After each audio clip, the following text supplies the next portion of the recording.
Hey guys, welcome back to my chapter review of chapter 1029 of One Piece called The Tower.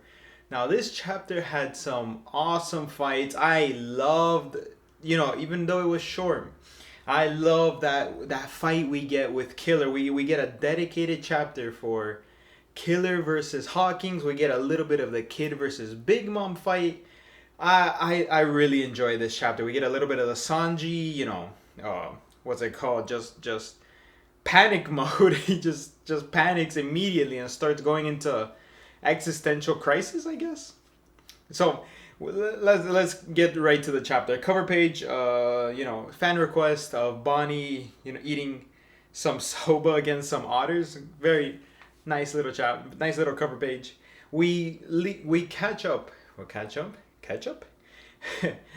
We start where we left off last chapter, where Sanji straight up tanks and breaks Queen's sword, and you see the shocked face of Queen, and Queen says, "Ah, you know what? I remember what this was. Judge said he can do something to his kids. He can make them regenerate super fast, make them super tanky, have the exoskeleton, and have super physical strength. And the last but not least, he can make them emotionless, machines." And Sanji goes full panic mode, existential crisis, like, no, that's literally what I don't want to become. I hate them. I hate that. I don't want to do that. So he just starts, he immediately just runs from his problems and just panic mode, runs away immediately, and just tries to remember what happened, why is this happening, what did I do, what caused this, what began to cause this. And we know, at least it started happening when he started putting on the raid suit, which we don't know if it started speeding up something in his genetic code, where it brings out these lying dormant genes, I guess, these lying dormant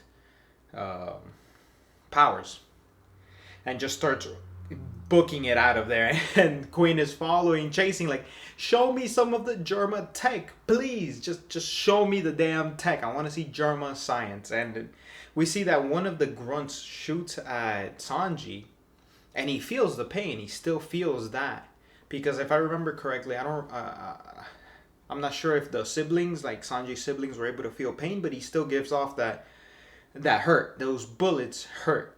And then he keeps running.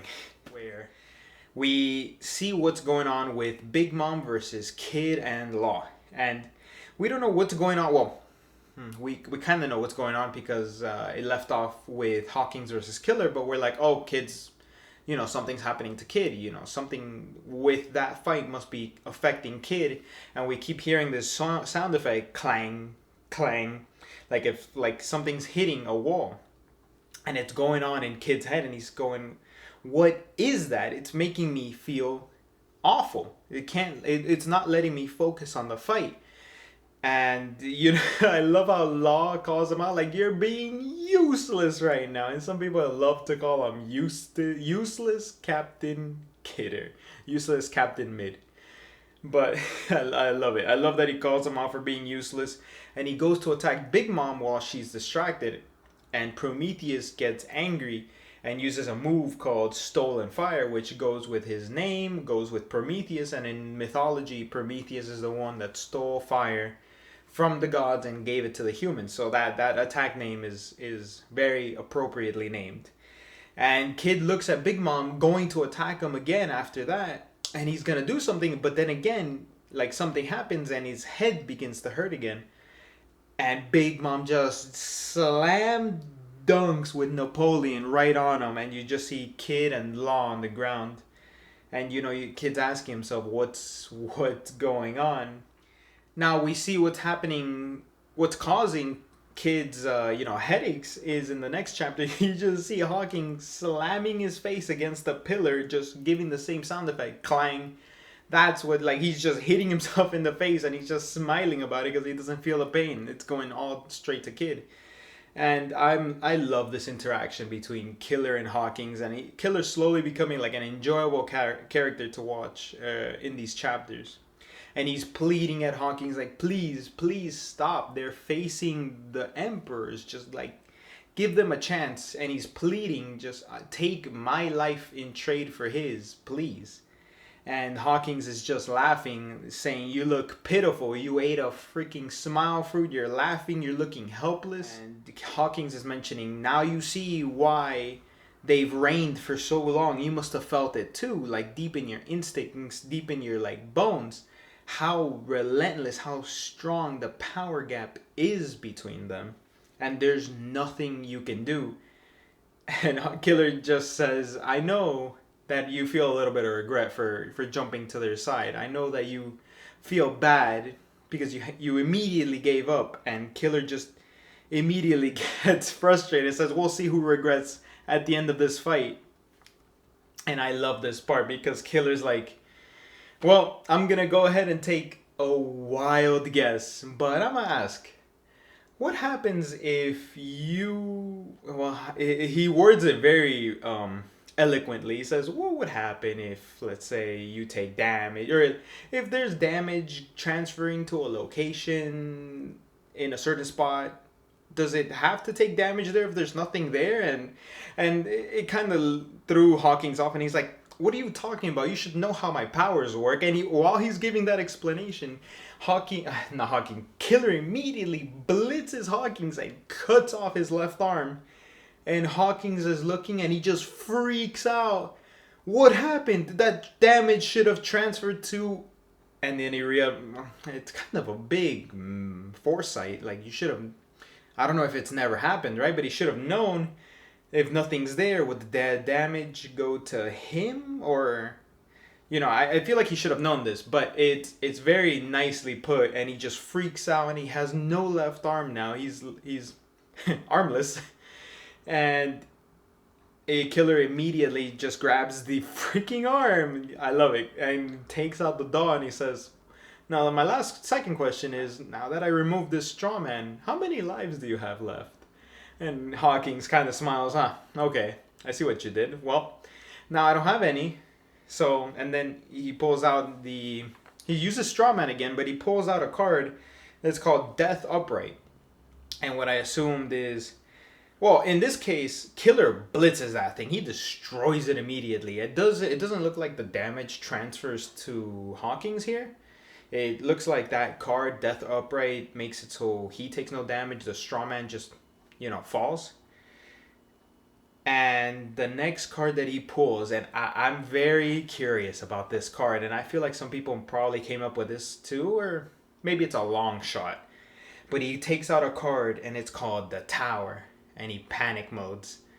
And I read, at least, so I quickly researched what the Tower was, and it's failure, misfortune, you're gonna lose type of thing. Along with what it says in the chapter, the tides turn, etc. And, Killer just not blitzes, but he just straight up cuts right on the face, cuts Hawkins. And it looks like, I want to say this before I forget, it looks like Killer got a lot stronger. Like, he was able to take down one of the worst generation in this case, and it looks like he did it pretty easily. If it wasn't for the strawman, I feel like he was going to be able to just defeat Hawkins rather easily. And I feel like it was because he took on Kaido. Like, he like hockey bloomed. He got really strong just for fighting Kaido and just taking on Big Mom and Kaido at the same time. He just got, multiple times stronger in that case.